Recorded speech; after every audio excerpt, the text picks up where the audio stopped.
الحمد لله رب العالمين والصلاة والسلام على سيد الأنبياء والمرسلين وعلى آله وأصحابه أجمعين أما بعد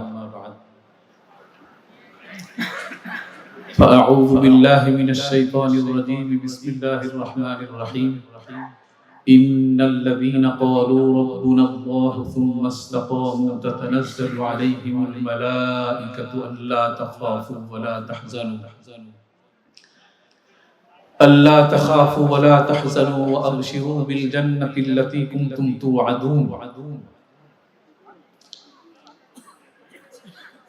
وقال رسول الله صلى الله عليه وسلم قل آمنت بالله ثم استقيم أو كما قال النبي صلى الله عليه وسلم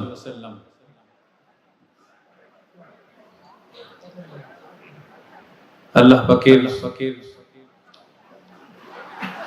অসংখ্য নিয়ামত, আল্লাহ পাকের অসংখ্য কৃপার মধ্যে আমরা ডুবে থাকি। আল্লাহর রহমত আমাকে ঘিরে নিয়ে থাকে। আল্লাহর রহমতের যে ফেরেশতারা আমার হেফাজত করে, আল্লাহ পাকের সৃষ্টিকুল আমার জন্যই সবকিছু কাজ করে। এই চাঁদ, এই আলো, এই বাতাস, এই সূর্য, এই নক্ষত্র সবকিছু আমার জন্য। চাঁদের আলোতে ফল পাকে, চাঁদের আলোতে ফল পাকে। দার্শনিকরা বলেছেন চাঁদের আলোতে ফল পাকে, সূর্যের আলোতে ফল পাকে। চাঁদের আলোতে রং আসে, সবুজ ফলটা লাল হয়ে যায়, হলুদ হয়ে যায়, যায় না? নক্ষত্রের কিরণে, নক্ষত্রের আলোতে ফলের মধ্যে স্বাদ আসে। এই ফলের স্বাদ কে ভোগ করে? মানুষ ভোগ করে, আপনি আমি ভোগ করি। ফল একটা বীজ থেকে অঙ্কুর গজায়, অঙ্কুর থেকে ফুল গজায়, ফুল আসে, ফুল থেকে ফল আসে, ফল থেকে ফলটা বড় হয়, বড় হতে হতে তার বর্ধনশীলতা শেষ হয়ে যায়। তখন তার সর্বশেষ যে পরিণতি, যে ফলটা খাবার উপযুক্ত হয়ে যায়। ফলের সার্থকতা এইটাই যে একজন মানুষের মুখে, একজন মানুষের পেটে পৌঁছতে পারাটা, এটাই ফলের শেষ আর কি পরিণাম, এটাই ফলের পূর্ণাঙ্গতা, এটাই ফলের আর কি সফলতা।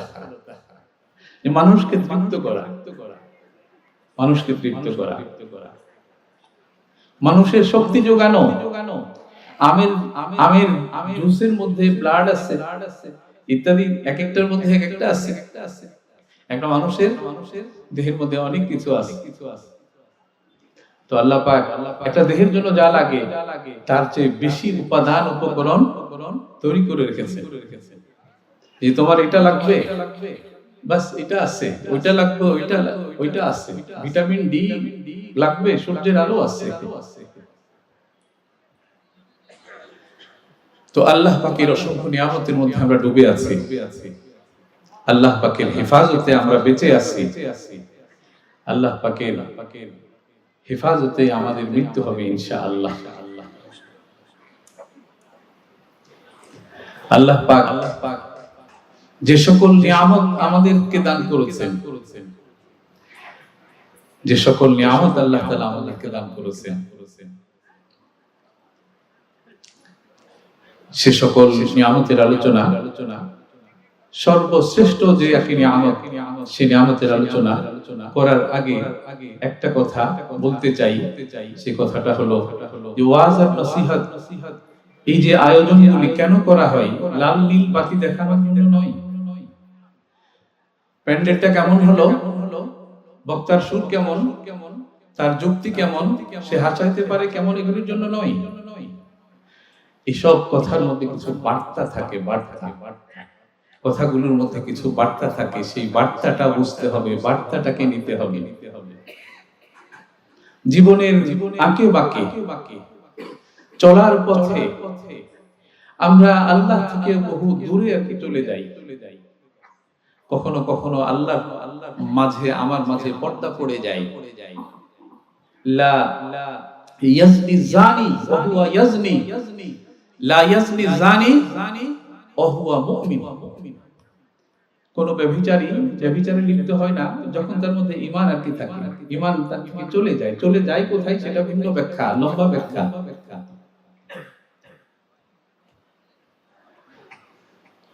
তো আমি যে কথা বলতে চাচ্ছিলাম যে আমরা জীবন চলার আঁকে বাঁকে আল্লাহ থেকে অনেক দূরে আর কি চলে যাই। চলে যাওয়াটা আমাদের জন্য সমীচীন নয়। এই জন্য সমীচীন নয় যে কোরআনের সর্বশেষ বার্তা, রাসূলের উপরে সর্বশেষ ওহী যেটা পাঠানো হয়েছিল সেটা হলো ওয়াত্তাকু ইয়াওমান তুরজাউনা ফীহি ইলাল্লাহ। এই আয়াতের পরে আর কোনো আয়াত নাযিল হয়নি। ওয়াত্তাকু ইয়াওমান তুরজাউনা ফীহি ইলাল্লাহ। ওই দিনকে ভয় করো, ওই দিনের জন্য ওই দিনকে ভয় করো, ওই দিনের জন্য ভয় করো যেদিন তোমাকে তোমার প্রভু তোমার সৃষ্টিকর্তার কাছে ফিরতে হবে। এটা কোরআনের সর্বশেষ বার্তা, সর্বশেষ মেসেজ। এই কোরআনে হাদিস আমাদেরকে অনেক বার্তা দেয়। কিছু বার্তা এমন সংক্ষেপ যে ওই একটা বার্তা সারা জীবনের জন্য এটা গাইড, পথ প্রদর্শক, আমাকে আলোতে অন্ধকারে আমাকে আকাশে বাতাসে আমাকে সাগরে আর কি পাহাড়ে সব জায়গাতে আমাকে পথ দেখাবে। এইরকম বার্তা আছে এই যে কোরআনের মধ্যে। তার মধ্যে আমি আমার আলোচনার প্রারম্ভে একটা আয়াত আর কি বলেছি, হাদিস আর কি বলেছি। কোরআন হাদিস মানুষকে কি শিখায়, কি বার্তা দেয়? কোরআনের বার্তা কি? যে বার্তাগুলি আপনাকে আমাকে রাস্তা দেখায়, পথ দেখায়। বর্তমান সিরিয়া, আরবিতে যাকে শাম বলা হয়, এটা সারা বিশ্বের জন্য অনেক উর্বর একটা জায়গা। এখান থেকে এত বড় বড় আলেম তৈরি হয়েছে এবং যুগের পরম্পরায়, বংশ পরম্পরায় এখান থেকে এত বড় বড় আলেম তৈরি হয়েছে যেটা দুনিয়ার ইতিহাসে অন্য কোনো মাটিতে খুব কম দেখা যায়।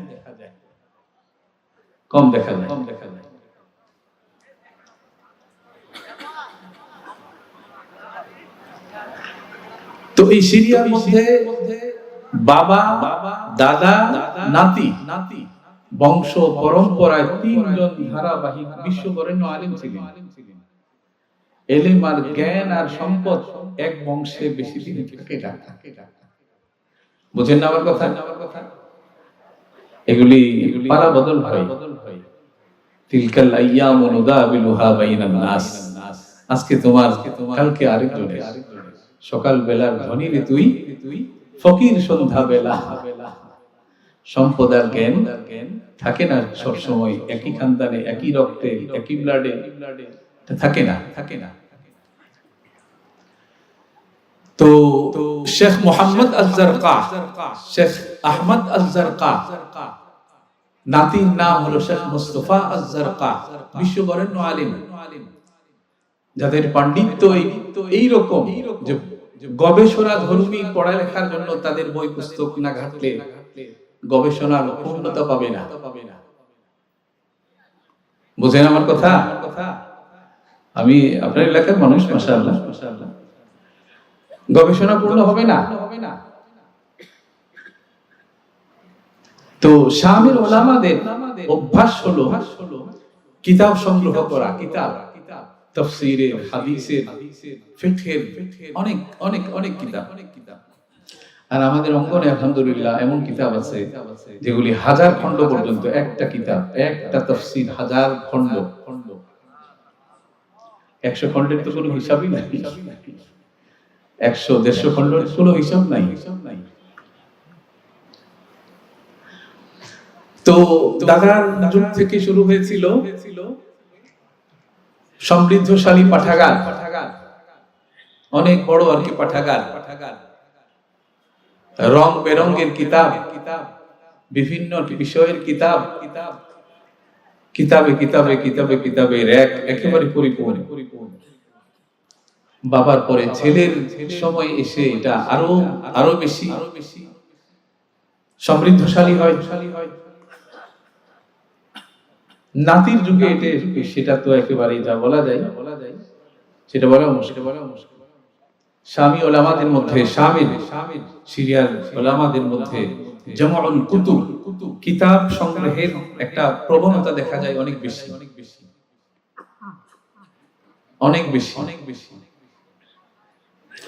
তো একদিন নাতি শেখ মুস্তাফা আয-যারকা এই পাঠাগারে বসে, এই মাকতাবায় বসে কিতাব লিখছিলেন। তো বহু কিতাব এক গ্রাম্য মানুষ, এক আরাবি গ্রাম্য মানুষ উপস্থিত হয়েছে। দেখে যে অনেক কিতাব, তাকে অনেক কিতাব। তো মানুষটা দেখে আশ্চর্য হয়ে গেছে যে এত বই মানুষ পড়ে, মানুষ এত কিছু পড়তে পারে। তো এই বিশ্ব পণ্ডিতকে শেখ মুস্তাফা আয-যারকাকে তার প্রশ্ন, ইয়া শাইখ মা তাকুলু হাযিহিল কুতুব, ইয়া শাইখ মা তাকুলু হাযিহিল কুতুব, এসব কিতাব আপনার এই যে পাঠাগারে গ্রন্থাগারে যত কিতাব আছে এই সব কিতাব কি বলে? সুবহানাল্লাহ। সব কিতাব কি বলে? একটা কিতাবের একটা লাইন, একটা বার্তা, একটা বাক্য, একটা পূর্ণাঙ্গ বাক্য। আমি যে হাদিস শরীফ পড়লাম মাত্র দুইটা শব্দ, দু তিনটা শব্দ, লা ইলাহা কুল আমানতু বিল্লাহি ওয়াস্তাকিম, বাস। এটা এমন অর্থবহ একটা নসিহত। হযরত সুফিয়ান ইবনে আব্দুল্লাহ আস-সাকাফি রাদিয়াল্লাহু আনহু হুজুর সাল্লাল্লাহু আলাইহি সাল্লামের সান্নিধ্যে এসে বলেন, ইয়া রাসূলুল্লাহ, আমাকে এমন একটা নসিহত করেন যে নসিহতের পরে আমাকে আর কারো কাছে নসিহত শুনতে হবে না, এরকম একটা নসিহত করেন। আপনার পরে আর কারো থেকে কোনো নসিহত আমি শুনতে চাই না, এরকম একটা নসিহত আমাকে করেন। হুজুর সাল্লাল্লাহু আলাইহি সাল্লাম ওনাকে বললেন, কুল আমানতু বিল্লাহি সুম্মা ইসতাকিম। আমার যদি সম্ভব হয় এই হাদিসের ব্যাখ্যার কিছু কথা শেষের দিকে বলতে পারি। আমি যে প্রাসঙ্গিক যেটা বলছিলাম যে ওই গ্রাম্য মানুষটা আরাবি বেদুইন, সে এসে তার প্রশ্ন ছুঁড়ে দিয়েছে যে এত কিতাব কি বলে। তো তাকে যদি এত কিতাবের মেসেজ বার্তা যদি তাকে ব্যাখ্যা করে বলতে যাই, তাহলে এক জনম কেন 2 জনমও শেষ হবে না, 10 জনমও শেষ হবে না। বুঝেন না আমার কথা? শেষ হবে না। কয়টা কিতাব পড়ে ওকে কি বুঝাবে? তো শেখ একেবারে চুপ। কি উত্তর দিবে? শেখের কাছে কোনো উত্তর নাই। তো ওই গ্রাম্য মানুষটা কিছুক্ষণ হেঁটে কিতাব দেখে এসে যখন শাইখের বিশ্ব পণ্ডিত থেকে যখন তার উত্তর পাচ্ছিল না, তখন সে নিজে থেকে উত্তর দিচ্ছে, তাকুলু হাযিহিল কুতুব কুন রাজুলান সালিহা। এই সব কিতাব আপনার এই র‍্যাকগুলিতে, আপনার এই লাইব্রেরিতে, আপনার এই পাঠাগারে, আপনার এই গ্রন্থাগারে যত কিতাব আছে, সব কিতাবকে মিলাইলে একটা বাক্য এখান থেকে, সব কিতাবের একটা বার্তা, একটা কথা, একটা মেসেজ, সেটা হলো কুন রাজুলান সালিহা। মানুষ তুমি ভালো হয়ে যাও, মানুষ তুমি ভালো হয়ে যাও। আপনি বলেন এই নসিহতের বাইরে কোনো নসিহত আর আছে? মানুষ তুমি স্বামী হিসাবে ভালো হও, মানুষ তুমি পিতা হিসাবে ভালো হও, মানুষ তুমি মামা হিসাবে ভালো হও, তুমি বাবা হিসাবে ভালো হও, দাদা হিসাবে ভালো হও, তুমি এসপি হিসাবে ভালো হও, তুমি একজন কর্মকর্তা হিসাবে একটি ভালো হও, তুমি একজন রাষ্ট্রনায়ক হিসাবে ভালো হও, তাহলে আর কি থাকে? সব ক্ষেত্রে সবার জন্য, একজন চাষী, একজন ব্যবসায়ী, ভেজাল থেকে মুক্ত হও। তুমি ভেজাল দিও না, ভেজাল দিয়ে এখানে পার পাবে, 2-4টা উপকার অর্জন হবে টাকা, কিন্তু ওখানে তো ডান্ডা আছে না? কারো হক নষ্ট করলে আল্লাহ ছাড়বে? মুসলমানের জানও হারাম, মুসলমানের মালও হারাম, মুসলমানের সম্মানও হারাম। মুসলমানকে ইচ্ছাকৃত অন্যায়ভাবে অপমান করা, এটাও হারাম।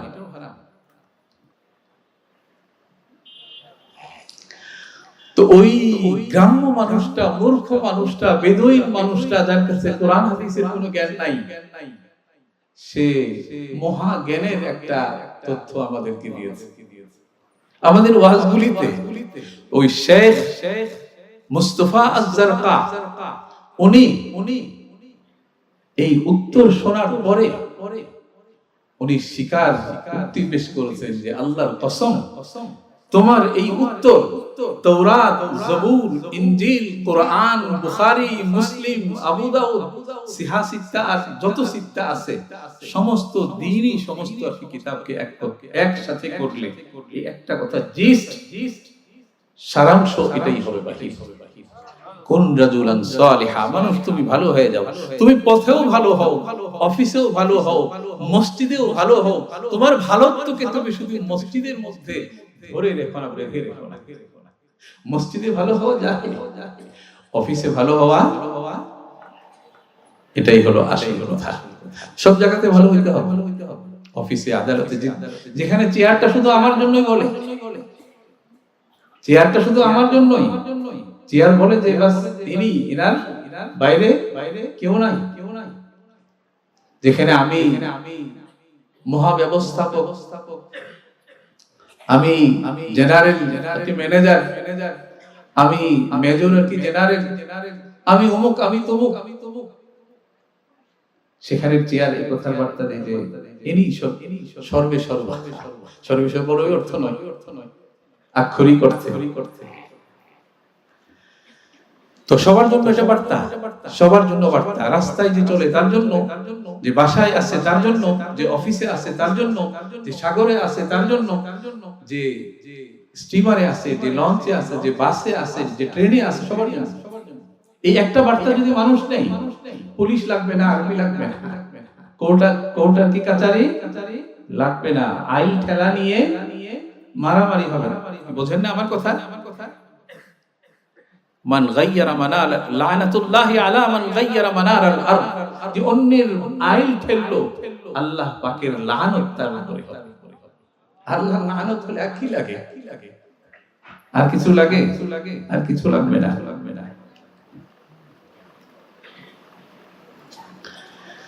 তো কোরআন হাদিসের এই বার্তাগুলি দিতে চাই। কোরআন হাদিস এই সমস্ত বার্তা দেয় আমাদেরকে। তো আমরা যেন এই বার্তা যদি নেই, আমি যেন আমাকে একটু বদলানোর জন্য ভাবি, আমি যেন আমাকে বদলাই। ওয়াজ শুনলাম আর ওয়াজকে রেখে দিলাম, ঝুলির মধ্যে রেখে দিলাম, আমার কোনো পরিবর্তন নাই, সমাজ বদলাবে না। আমি সবকে বদলাইতে চাই, আমাকে বদলাতে চাই না। আমি যদি না বদলি কিছু বদলাবে না। আমি বদলে গেলাম, সব বদলে গেল। সব বদলে গেল মানে এটার ব্যাখ্যা আছে, আমরা আজকে ওদিকে যাব না। বদলানোর জন্যই আলোচনা। বদলানো আপনার জন্য, আমার জন্য, আমাকেও বার্তা নিতে হবে, আপনাকেও নিতে হবে। আমি বার্তা নেওয়ার বাইরে নই।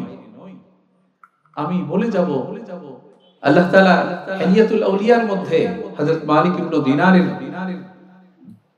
সূত্রে বর্ণিত আছে, ইজ নাফসাক, নিজেকে নসিহত করো, ওয়াজ নিজেকে করো, নিজেকে শোনাও। আমরা তো মানুষকে আর কি শোনাইতে ব্যস্ত হয়ে যাই বেশি, নিজেকে কখনো ওয়াজ শোনাইতে পারি না, শোনাইতে চাই না।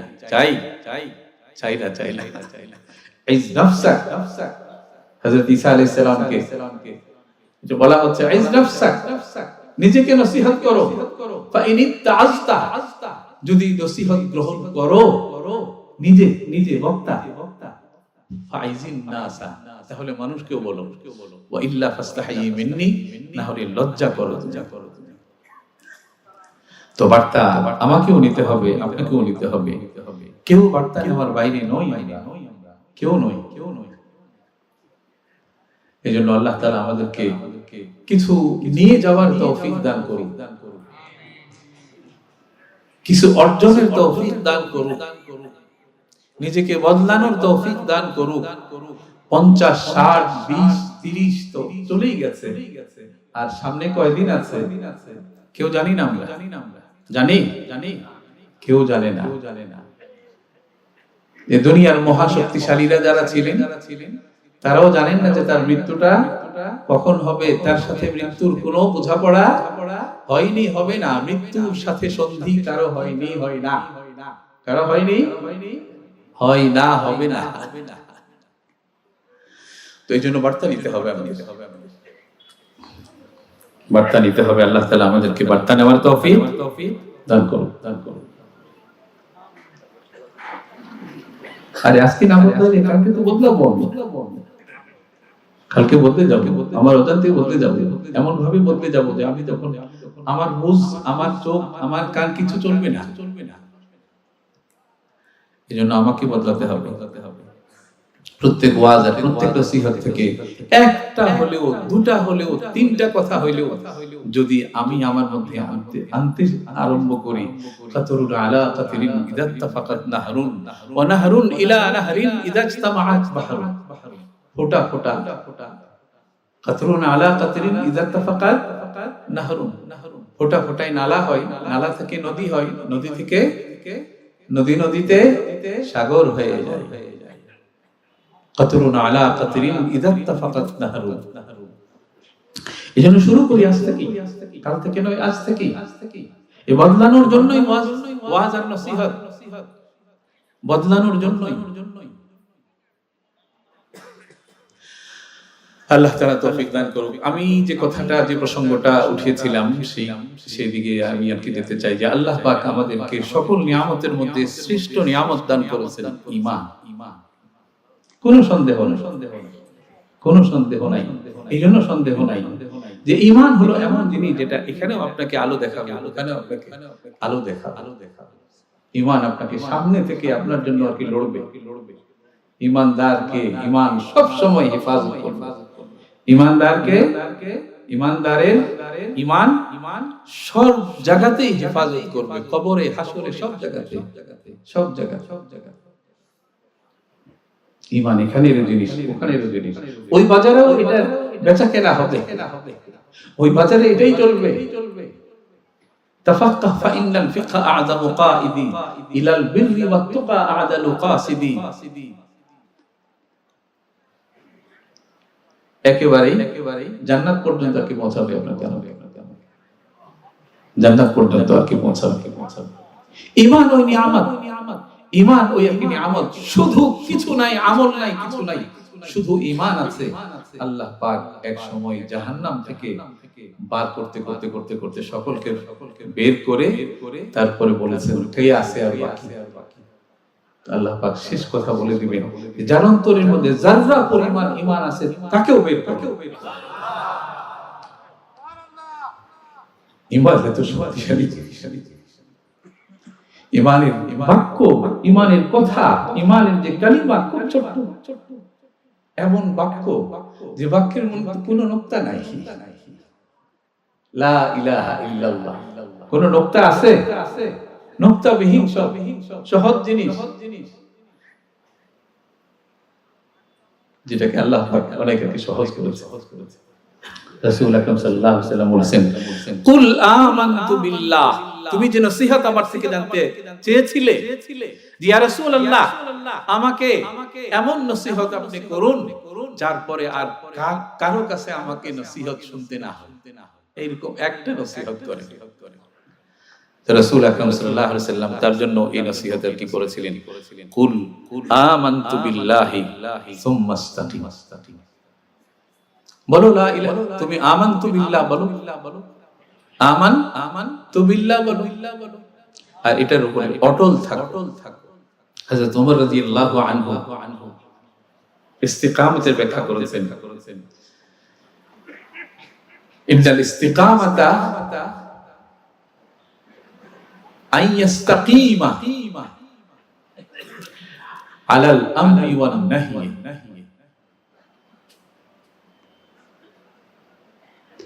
আল্লাহ পাকের বিধান, আদেশের উপরে আর নিষেধের উপরে অটল থাকা, নিষেধ থেকে বাঁচা, আদেশের উপরে অবিচল থাকা। এই ইস্তিকামতের দোয়া কোরআন মাজিদের মধ্যে আল্লাহ পাক কোরআনের সকল সূরাই তো সূরা, সকল আয়াতই আয়াত, কিন্তু যেই সূরার মধ্যে যেই সূরাকে আল্লাহ পাক নামাজের মধ্যে ওয়াজিব করে দিয়েছেন, যার তিলাওয়াত ওয়াজিব আর কি করেছেন, সেটা হলো সূরা ফাতিহা। ইহদিনাস সিরাতাল মুস্তাকিম, ইহদিনাস।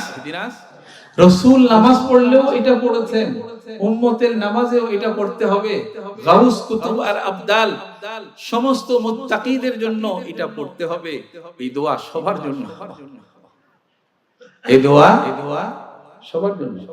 ইহদিনাস সিরাতাল মুস্তাকিম, বলেন আমার সাথে, ইহদিনাস সিরাতাল মুস্তাকিম।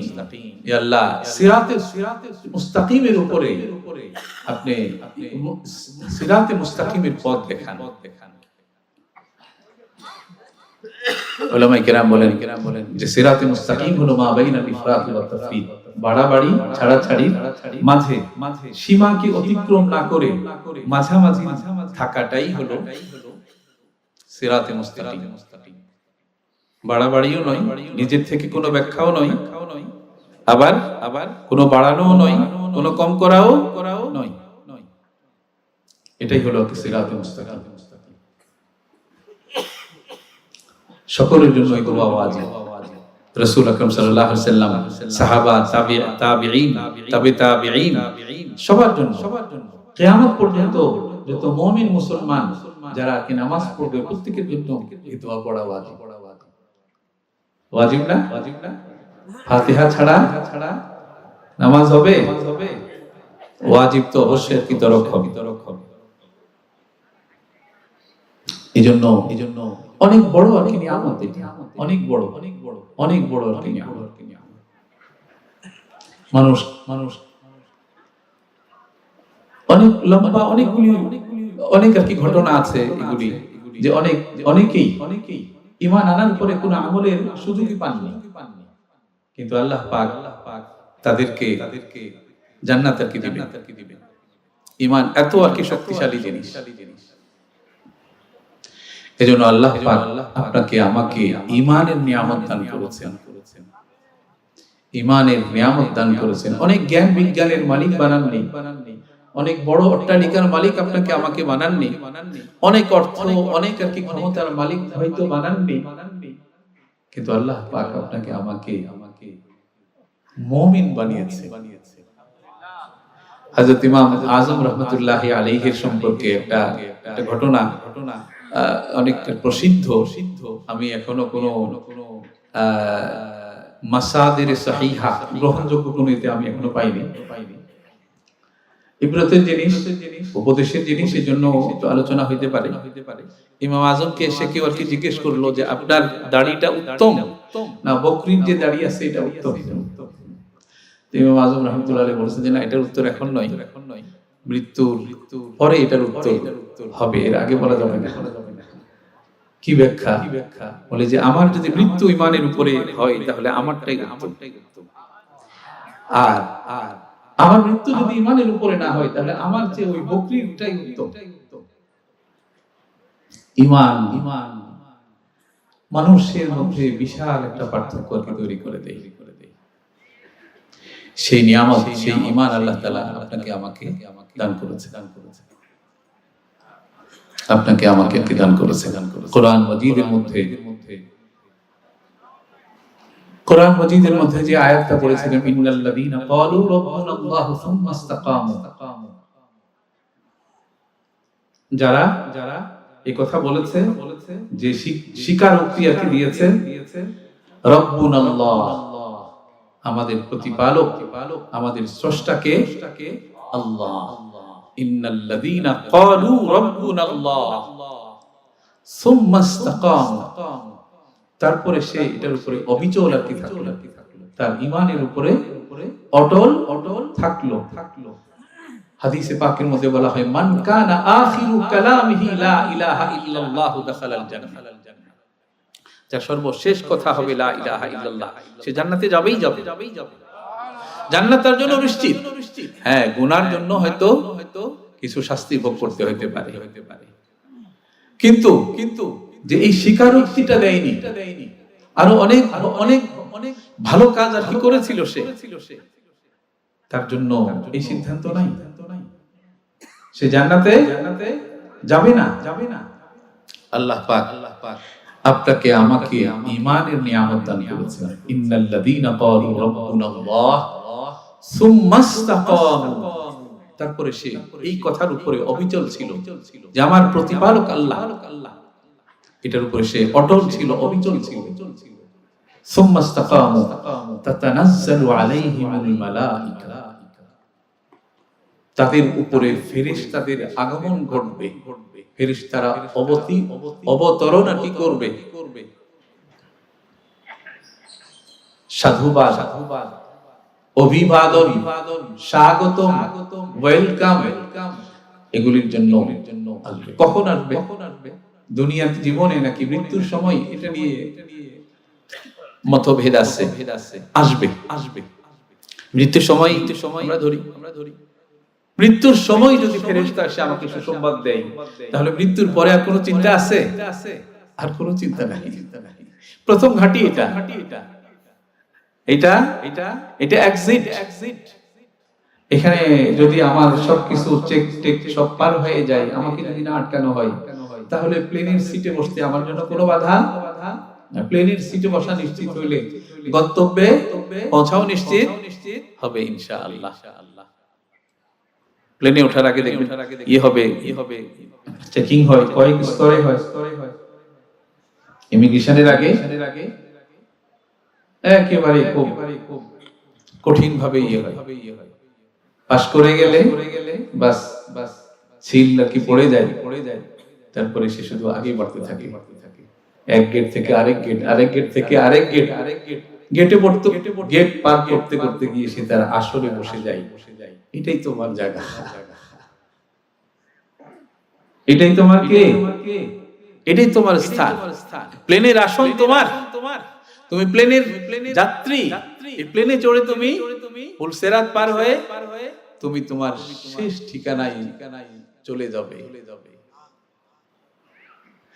তো ঈমান আপনাকে আমাকে এই মর্যাদা দান করেছে। ঈমানের শক্তি, ঈমানের সামর্থ্য, ঈমানের কুদরত, ঈমানের লাভ। চোখ যখন বন্ধ হবে তখন থেকেই বোঝা আরম্ভ হবে। আজকে যদি বুঝে যাই, তাহলে কালকে বোঝার আর বুঝতে অসুবিধা হবে না। আজকে যদি বুঝে যাই, কালকে আর কোনো সমস্যা হবে না। কোথাও কেউ আটকাবে না। কবরের যে প্রশ্ন, সেটা এমনি মুখে এসে যাবে, মার রব্বুক ওয়া মা দীনুক, মার রব্বুক ওয়া মা দীনুক, ওমান হাদার আর রাজুল। এই প্রশ্নগুলির উত্তর এমনি এসে যাবে। তো ঈমান অনেক বড় আর কি নিয়ামত। ঈমানের সূরত, ঈমানের আকৃতিরও অনেক দাম।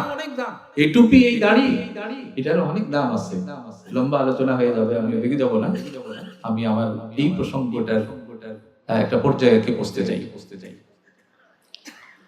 তো আল্লাহ পাক আপনাকে আমাকে ঈমানের নিয়ামত দান করেছেন, ঈমানের নিয়ামত দান করেছেন।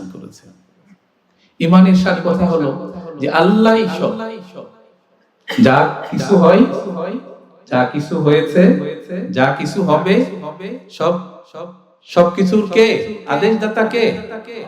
ইদা আরাদাল্লাহু শাইআন আন ইয়াকুলা লাহু কুন ফায়াকুন। আল্লাহ যখন চাই যে কোনো কিছু হয়ে যাক, তখন আল্লাহর চাওয়াটাই যথেষ্ট, এরপরে সেটা হয়েই যায়। আল্লাহ চাইবেন আর হবে না, তা হবে না। আল্লাহ চাইবেন, সেটাকে হইতেই হবে।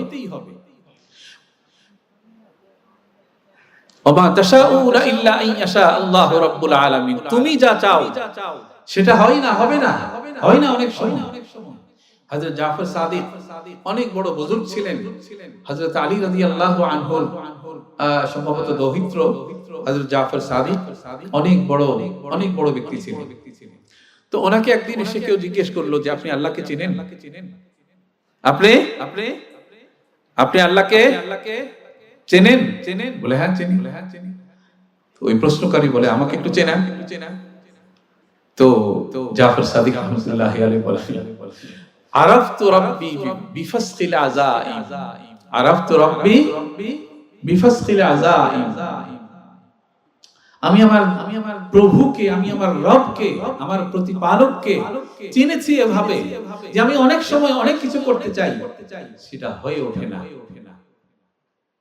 অনেক কিছু করতে চাই কিন্তু হয়ে ওঠে না। আছে না? আপনি একটু চিন্তা করেন আপনার এই জীবনে অনেকগুলি আর কি ঘটনা কি ঘটেছিল। কালকে আমি বলি আমার কথা। কালকে আমি যখন আসি ঢাকা থেকে, আমার ফ্লাইট ছিল 4টায়।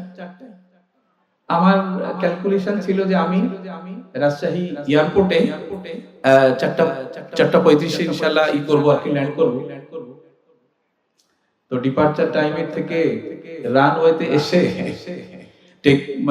টেক অফ বলে, আর টেক অফের আগে একেবারে 10 মিনিট এক জায়গাতেই আর কি দাঁড়ানো। সিগন্যাল আসছে না, ক্লিয়ারেন্স আসছে না। তো আমার ইচ্ছা ছিল যে এসে আপনাদের সাথে আরেকটা মজলিস হইতো, আকাঙ্ক্ষা ছিল আরো কিছু আর কি কথা হইতো। আমি তো অনেকদিন ধরে আসা যাওয়া করছি, তো এরকম ইচ্ছা আমার ছিল, কিন্তু আল্লাহর ইচ্ছার বাইরে কোন ইচ্ছাই প্রতিফলিত হয় না। আরাফতু রাব্বি বিফাসকিল আযাইম, অনেক চেয়েছিলাম কিন্তু হয়নি সেটা। এরকম আপনি দেখলেও আপনি দেখবেন, আপনি বুঝবেন যে অনেক কিছু আপনি চেয়েছিলেন, অনেক আশা করেছিলেন, কিন্তু শেষ পর্যন্ত সে আশা বাসা দেখায়নি আপনাকে। সে আশা গন্তব্যে পৌঁছায়নি। কেন? আল্লাহ পাক আপনাকে আমাকে বার্তা দিয়েছেন যে দেখ, তোর হাতে সবকিছু নাই, তুই তো আরেকজনের হাতে। যদি তোর হাতে সবই হইতো তো তুই আমার অধীনে তো হইতি না। তোর হাতে সবকিছু নাই, কিছু আমার হাতে আমি আর রেখে দিয়েছি।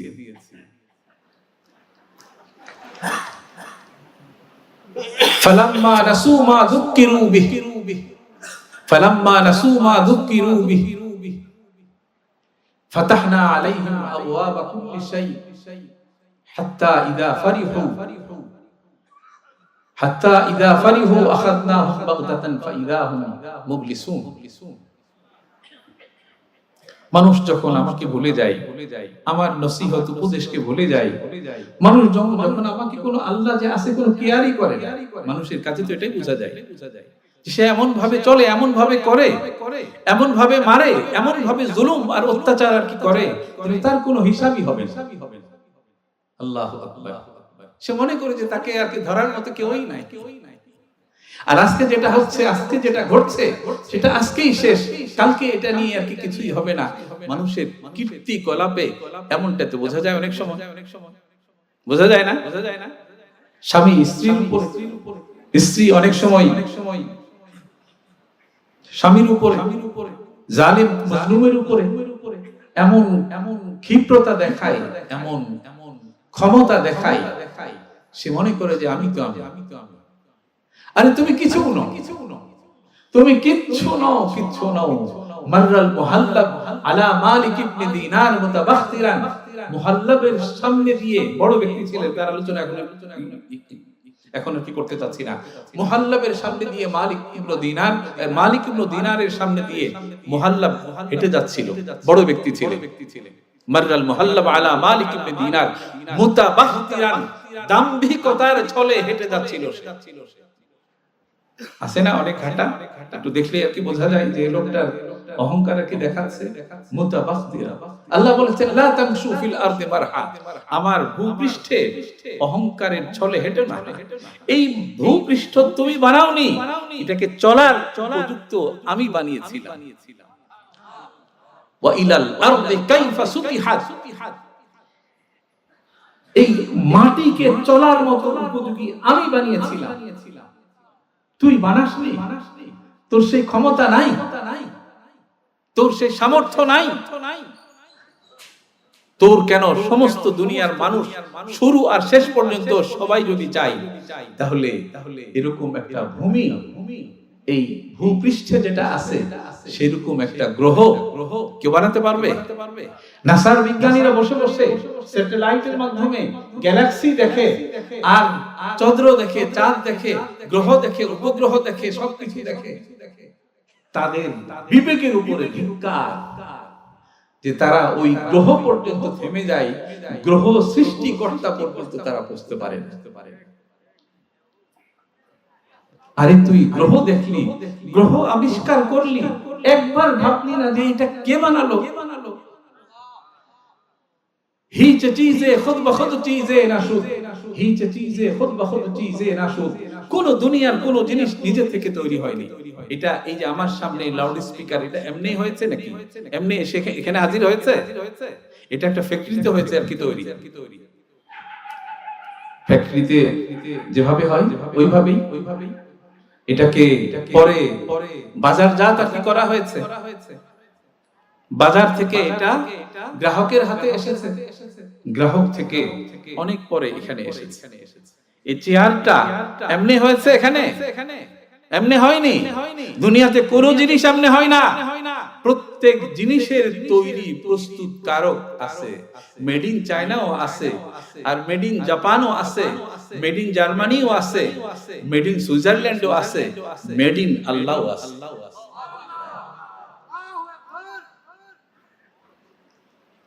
আল্লাহর বানানো কেমন জানেন?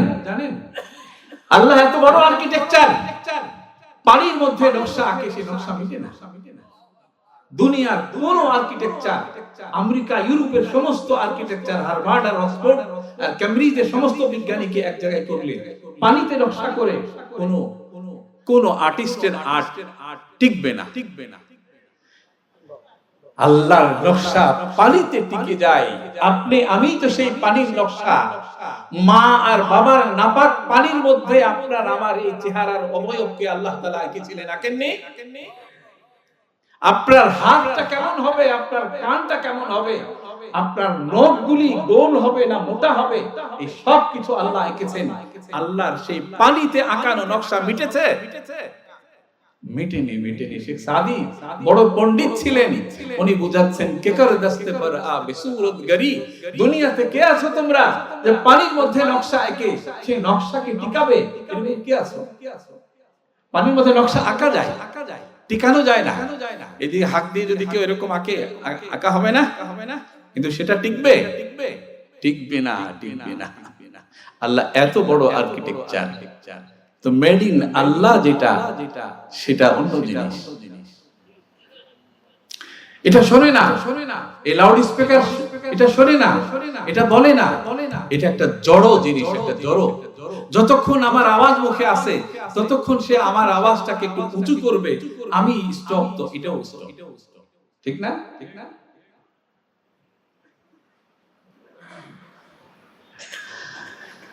আল্লাহ পাক মাররাল মুহাল্লাব আলা মালিক ইবনে দিনার মুতাবাখতিরান, দাম্ভিকতার ছলে সে হাঁটছিল। তো মালিক ইবনে দিনার অনেক বড় বুজুর্গ, অনেক বড় আলিম, অনেক বড় মুহাদ্দিস, অনেক কিছু। উনি পিছে থেকে আওয়াজ দিয়েছেন,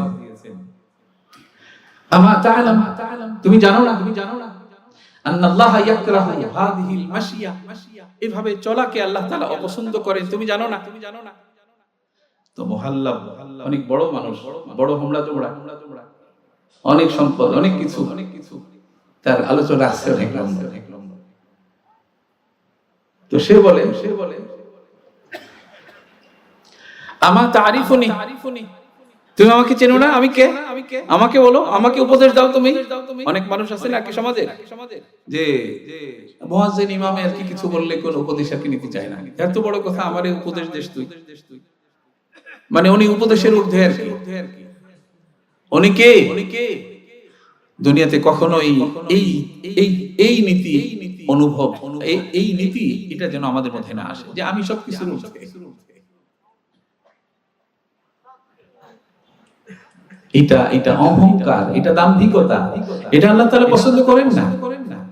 মই কি হনুরে, মই কি, আরে বোঝেন না আমার কথা?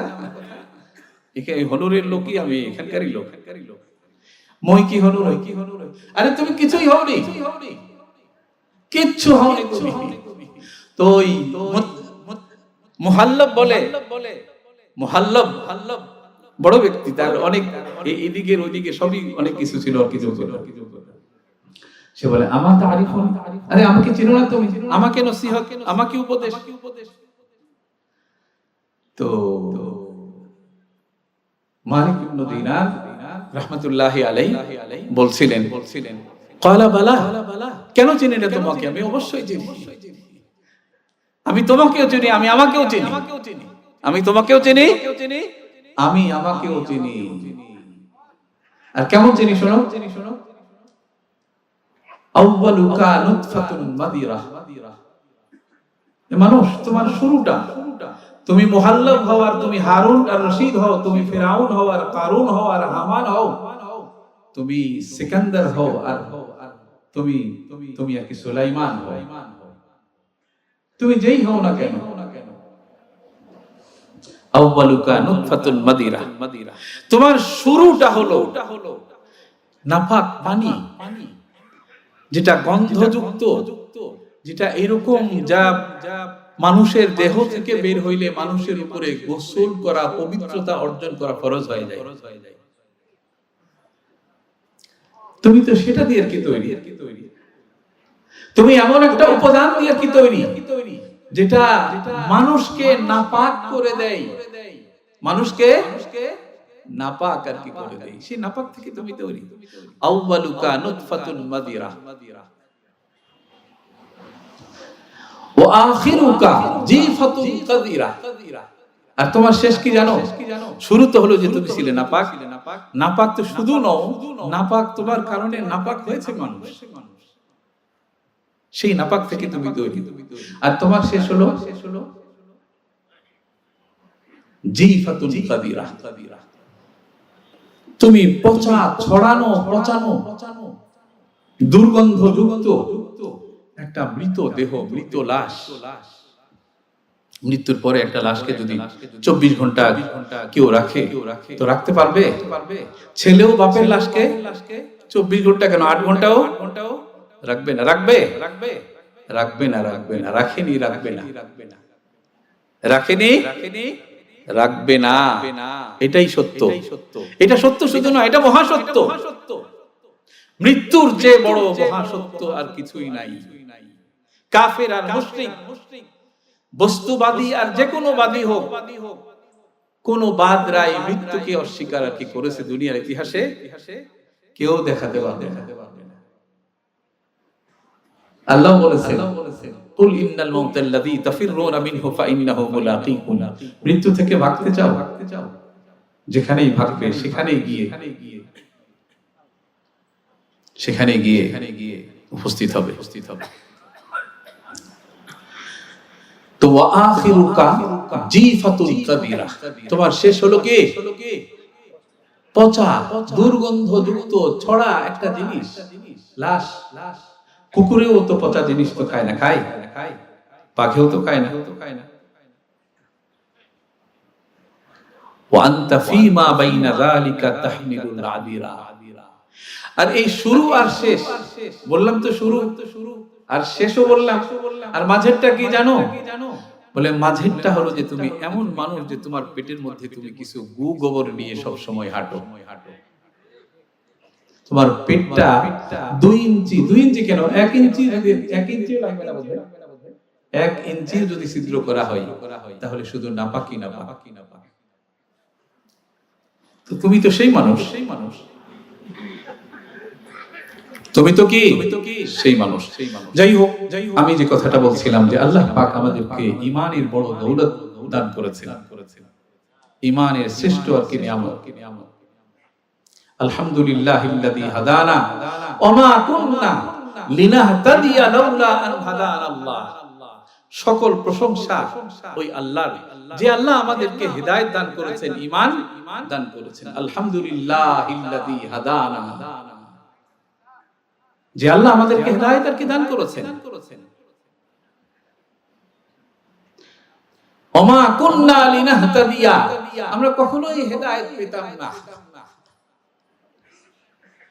আমরা কি কখনোই হেদায়েত পেতাম না লাউলা আন হাদানাল্লাহ, যদি আল্লাহ আমাদেরকে হেদায়েত না দিতেন।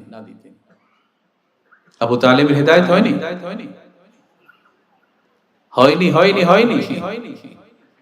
অনেকে একটু ভালোবাসার কি চলে আবু তালিবকে ইমানদার আর কি বলতে চায়, কোন সহিহ আর কি রিওয়ায়াতে কেউ বলেনি।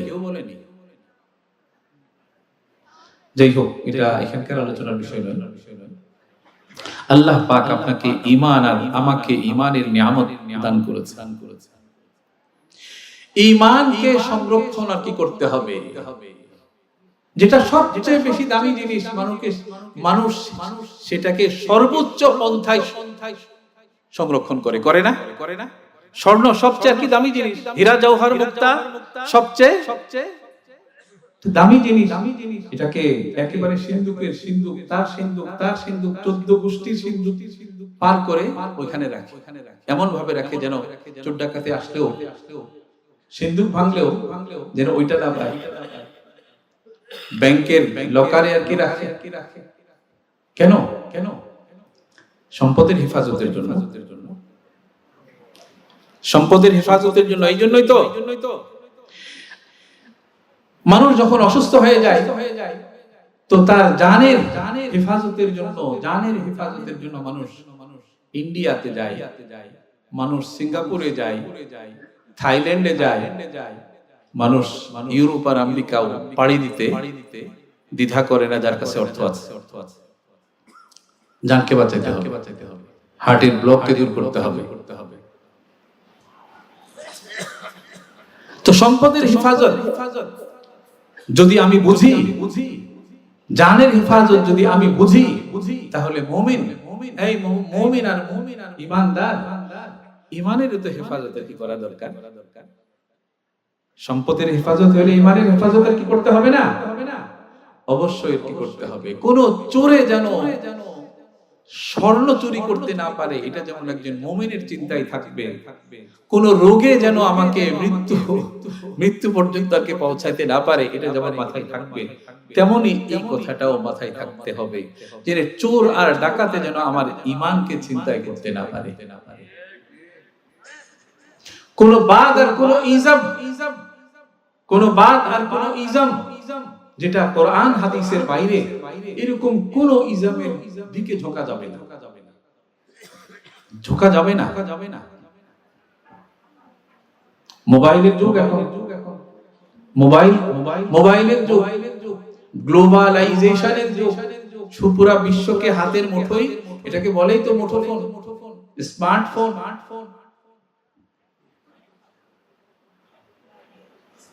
আরবিতে বলে আল হাতিফুজ যাকি, স্মার্টফোন। এই মোবাইলের নাম দিতে হবে, মোবাইলের নাম হলো ধ্বংস। মোবাইলের এক শব্দে যদি নাম দেওয়া হয়, দিতে হয়, নাম দিতে হবে কি? ধ্বংস। মোবাইল সমাজকে, মোবাইল দেশকে, মোবাইল জাতিকে, মোবাইল সন্তানকে, মোবাইল পিতাকে, মোবাইল স্ত্রীকে, মোবাইল স্বামীকে, সকলকে আজকে একজনের থেকে আরেকজনকে বিচ্ছিন্ন করে ফেলছে। আমি ফতোয়ার কাজ করি, এটাই আমার অন্যতম ব্যস্ততা। তো আমি যে প্রতিষ্ঠানে কাজ করি সেটা ঢাকা দেশের মধ্যে মোটামুটি আমি যা জানি আর কি ভালোই বলে মানুষ। সেখানে মানুষ অনেক কি ফতোয়া নিয়ে আসে। আমার অভিজ্ঞতা আমি বলি, আর আমি আলহামদুলিল্লাহ যে কোনো আর কি ফতোয়া আমার হাত ছাড়া পার হয় না। তো সেই আলোকে, সেই অভিজ্ঞতায় আমি এই কথা বলি যে আমি আজ থেকে 10 বছর আগে এক সপ্তাহে 3 তালাকের আর কি ফতোয়া 4টাতে সই করলে এখন একদিনে 5টাতে 7টাতে সই করতে হয় 3 তালাকের ফতোয়া। এটার কারণ হলো মোবাইল। ব্যাখ্যা তো বুঝে গেছেন আশা করি। ব্যাখ্যা, এই যে পরকীয়া পরকীয়া এগুলি আসলে নাম নেওয়াও আসলে আর কি ঠিক না, গুনার আলোচনাও আর কি গুনাহ, কিন্তু এটা তো বাস্তবতা। এই বাস্তবতাকে অস্বীকার করার কিছু, একই ঘরে মা একটা মোবাইল নিয়ে ব্যস্ত, ছেলে আরেকটা নিয়ে ব্যস্ত, বাবা আরেকটা, ব্যস্ততার কোনো কি সীমা নাই। রিকশাওয়ালা রিকশার একটা খ্যাপ বলে, তো খ্যাপ বলে না, একটা খ্যাপ ফেলে এসে দিয়ে গাছতলায় বসে একটু টানাটানি করে। রিকশাওয়ালা, রাজমিস্ত্রি একটু দুই বালতি আর কি পানি দিল, কয় বালতি আর কি, ওটা মাপ আছে না একটা, যে 2 বস্তা সিমেন্ট, এত বালতি পানি, কয় বালতি দিল তার হুঁশি নেই, 2-1 বালতি দিয়ে বাস আবার একটু আরম্ভ করে রাখে টানাটানি। সব ব্যস্ত, নফলের সময় নাই, নফল আর সুন্নতের সময় নাই। কোন রকম যারাও নামাজ পড়ি আমরা, আল্লাহ মাফ করো, সবাইকে মাফ করো। আমি আপনাদের জন্য বলি না, আমি এই নসিহতকে নিতে চাই, নিচ্ছি আলহামদুলিল্লাহ। সবাই ব্যস্ত, নফলের সময় নাই। আরে কালকে যারা ছিলেন তার মধ্যে আমাদের মধ্যে এতখানি পার্থক্য আর কি হয়ে গেছে, যে আটা থেকে রুটি তৈরি করতে হবে, রুটি আর কি চিবাতে হবে, তারপরে গিলতে হবে, অনেক সময় বাঁচার জন্যই তো দাও 1 গ্লাস আর কি পানির মধ্যে আটা দিয়ে দাও, একটালে সবকিছু আর কি খেয়ে নিলাম, জীবন তো বেঁচে যাবে। এই সময়টা যেটা রুটি চিবাতে, রুটি তৈরি করতে লাগতো, সেটাই সময়, সেটা যেন আল্লাহর জিকিরে কাটে। এটাও একটা যুগ ছিল, এটা মানুষেরই অভ্যাস ছিল। আজকে সেই মানুষ এতখানি আর কি বদলে গেছে, আপনি আমি এখানে এতখানি আর কি বদলে গেছে, যে আল্লাহর দেওয়া বিবেক দিয়ে আবিষ্কার করে আল্লাহ থেকে দূরে যাচ্ছি। এই মোবাইল কে বানিয়েছে? এআই এর যুগ এখন, এআই আর্টিফিশিয়াল ইন্টেলিজেন্স। কোন আর্টিফিশিয়ালি কোনো কাজ হবে না। তুমি যতই আর্টিফিশিয়াল আবিষ্কার করো, আর যেই আর্টিফিশিয়ালি আবিষ্কার করো, তোমার তো গন্তব্য শেষকালে একটাই না। আর্টিফিশিয়াল ওয়ালারা আর্টিফিশিয়াল জান্নাত পাবে না, পাবে কোনো লাভ হবে না। বিজ্ঞানকে তাচ্ছিল্য করি না, বিজ্ঞান মানুষের জন্যই, কিন্তু বিজ্ঞান যদি সীমার মধ্যে থাকে তাহলে তো ঠিক আছে, কিন্তু যদি বিজ্ঞানের যে ব্যবহার সীমার বাইরে চলে যায়, সেটা ঠিক নাই। যেটা ঠিক নয় সেটাকে ঠিক নয় বলতে হবে, যেটা দোষ সেটাকে দোষ বলতে হবে। দোষ আপনারটাও দোষ, আমারটাও দোষ। আমি এখানে বসলে আমার দোষ গুণ হয়ে যাবে না, আর আপনি ওখানে বসলে আপনার গুণ দোষ হয়ে যাবে না।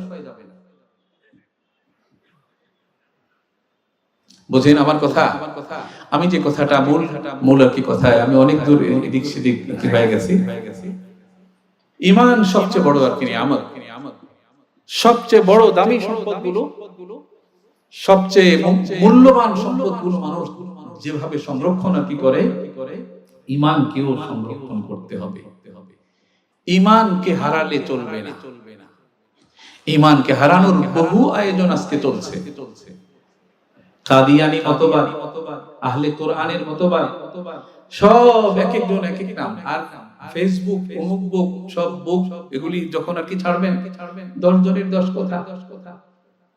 এই জন্য বলি এই কথা, যে কারো কথাই শোনার কোনো আর কি দরকার নাই। নেট মানে কি জানেন? ইন্টারনেট। নেট মানে কি? নেট মানে জাল।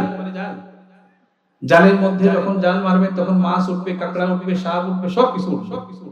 নেটের মধ্যে যারা, আমি তাচ্ছিল্য করছি না, 2-1 মানুষ আছে ভালো, তাচ্ছিল্য আমি আর কি করি না, কিন্তু নেট এটা এখন দিন থেকে আর কি সরানো, বিদ্বেষ তৈরি আর কি করার বড় একটা প্ল্যাটফর্ম।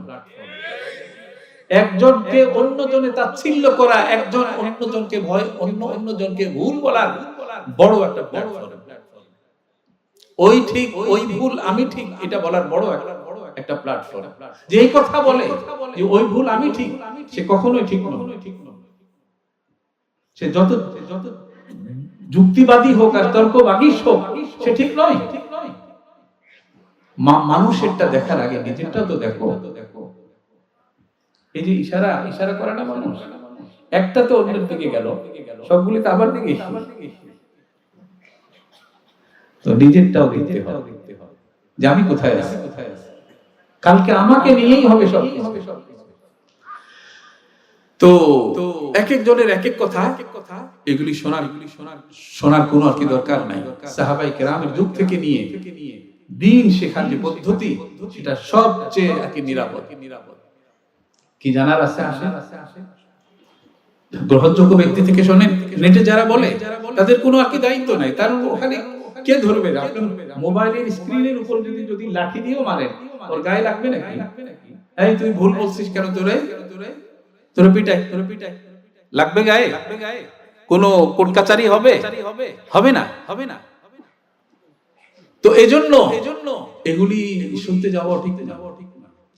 যাদের মধ্যে ভালো মন্দ সঠিক ব্যাঠিক যাচাই করার পরিপূর্ণ জ্ঞান আছে, তারা এই পথে পা বাড়াতে পারে। মোবাইলের অনেক আলোচনা ইমান বিধ্বংসীও আছে। আপনি জানেন আহলে কোরআন কে কোনটা বলছে, এটা তো আপনার নাই খবর।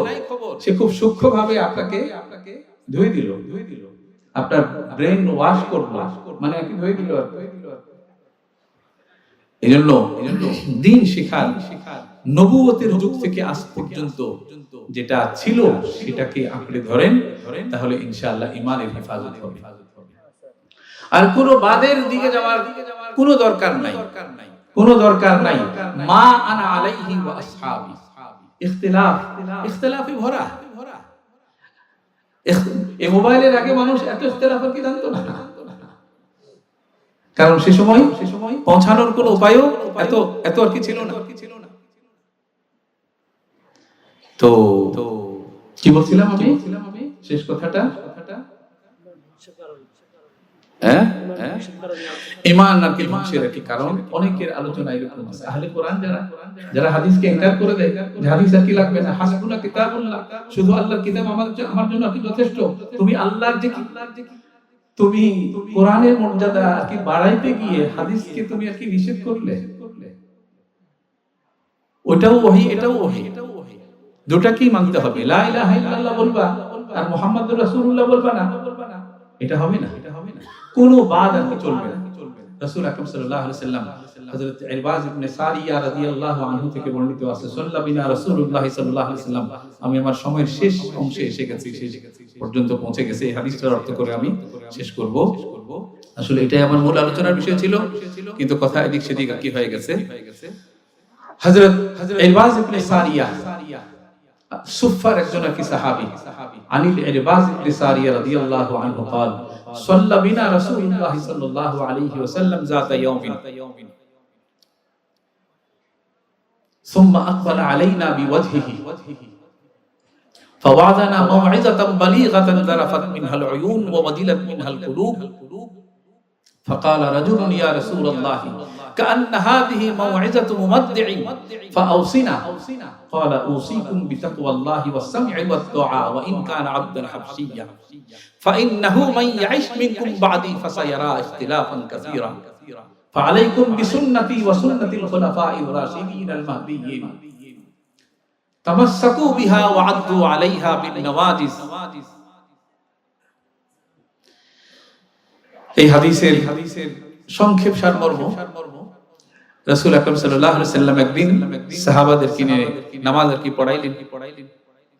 তারপরে সকলের দিকে ফিরে রাসূল আকরাম সাল্লাল্লাহু আলাইহি ওয়াসাল্লাম এমন কিছু নসিহত করলেন, সকলের অশ্রু বেয়ে পড়ল, অশ্রুসিক্ত হয়ে গেল। ওয়াজিলাত মিনহাল কুলুব, অন্তর প্রকম্পিত হয়ে গেল, মানে অনেক বেশি আসর হয়েছে। জারাফাত মিনহাল উয়ুন ওয়া ওয়াজিলাত মিনহাল কুলুব ওয়া জারাফাত উয়ুন, অশ্রু ওকে সিক্ত হলো।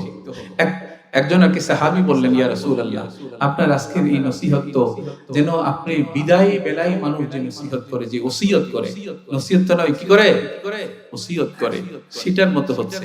আপনি আমাদেরকে কিছু ওসিয়ত করেন, ফাউসিনা, আমাদেরকে কিছু ওসিয়ত করেন।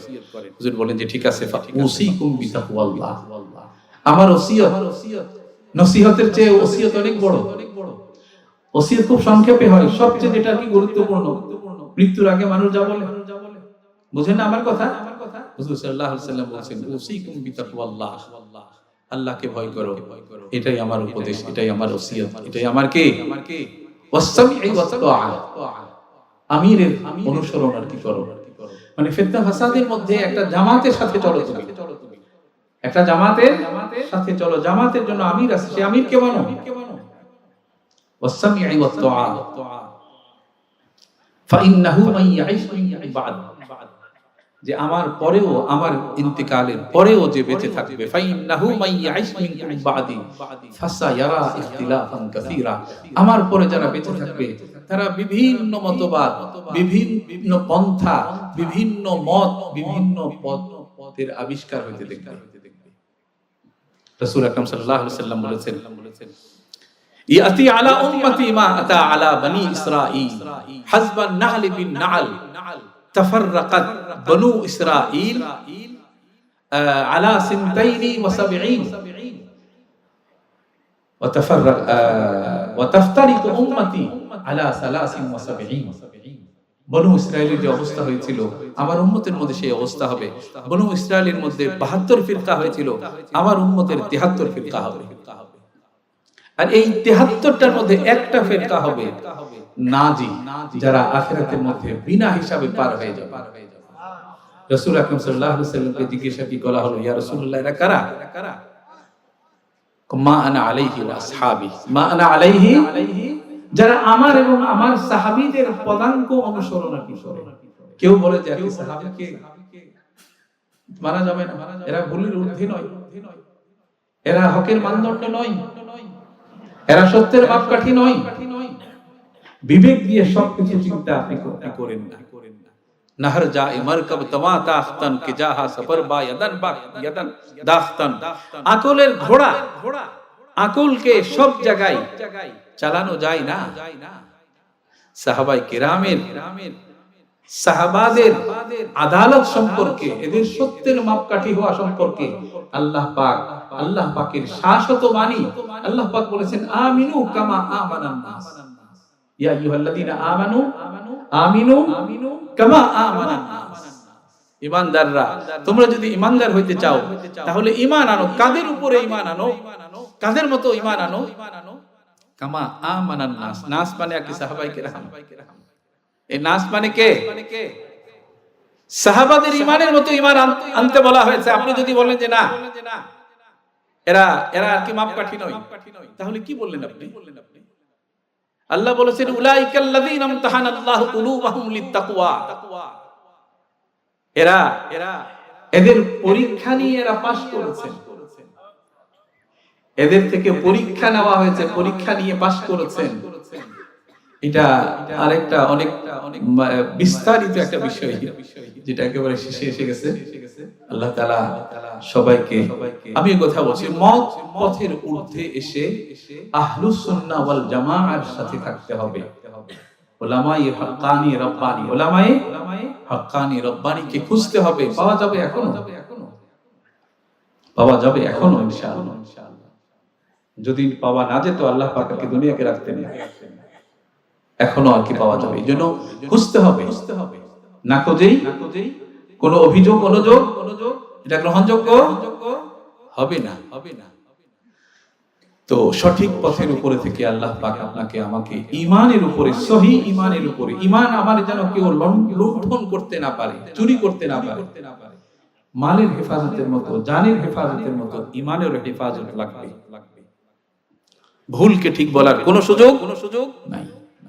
কোরআন হাদিস স্পষ্ট জিনিস, বয়ান একেবারে স্পষ্ট জিনিস। হযরত আব্দুল্লাহ ইবনে মাসউদ রাদিয়াল্লাহু আনহু বলেছেন, মান কানা মুস্তান্নান ফালইস্তান্না বিমান কাদ মাত।